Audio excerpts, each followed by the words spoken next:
Dalawa ang patay habang 200 ang sugatan sa gas explosion sa Kenya.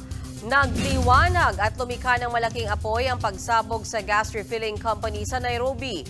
Damay din ang katabing pabrika ng tela pati ang mga sasakyan at mga bahay sa paligid. Nagpapagaling pa sa iba't ibang ospital ang mga nakaligtas.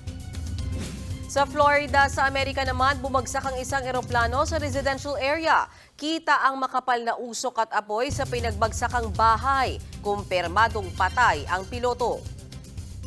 Nabalot naman ng dilim ang Toronto, Canada. Nasa 7,000 residente ang apektado ng malawakang brownout. Ang itinuturong sanhi nito, isang raccoon na nakagalaw daw sa equipment ng kuryente.